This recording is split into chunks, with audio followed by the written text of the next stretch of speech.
மறவாமையால் அமைத்த மணக்கோவில் உள்ளுறுத்தி உறவு ஆதி தனி உணர்வு ஒளிவிளக்கு சுடரேற்றி இரவாத ஆனந்தம் எனும் திருமஞ்சனமாட்டு. திருமஞ்சனம்னா நீராடு, சாமிக்கு அபிஷேகம். எங்க தனிக்கு போறாரு? ஆனந்தம், அன்புதான், இன்பம்தான். அப்பா, அன்பினால் இன்பமுற்றேன், உன்னை கும்பிட வந்தேன், நீ உறவுன்னு கண்டுபிடிச்ச, எனக்கு மகிழ்ச்சி ஏற்பட்டு எடுத்துப்பா. அந்த ஆனந்தமே உனக்கு அபிஷேக நீர். யோசிச்சு பாருங்க, நம்மளும் செய்யலாமே. அப்பா, என் சொந்தக்காரன் நீனு தெரியாம இருந்துடுத்து, இப்ப தெரிஞ்சுக்கிட்டப்பா, நீதான் என் உறவு.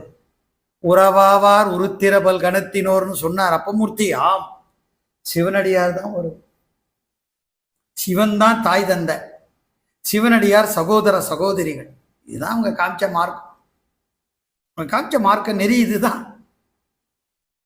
மாயக்குரம்பை நீங்க வழி வைத்தாக்கு அவ்வழியே போதும் நாமேன்னு தேவாரம் சொல்லும்.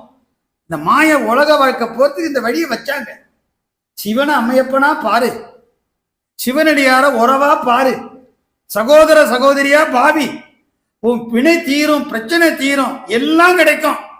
இங்கேயும் இம்மையிலையும் இன்பம், மறுமையே உனக்கு இல்லை, உனக்கு சொர்க்க நரக்கம் கிடையாது. அம்மையான் அடிச்சண்டி பெருமான் உன்னை ஆட்கொள்ளுவார். போ, இந்த மாதிரி வழிகாட்ட யார் இருக்கா? நீ நினைச்சு பார்க்க வேணும் அல்லவா? இகவர இன்பங்களை இம்மையிலேயே தூய்க்கும் வந்தவங்க தானே அந்த பெருமக்கள்.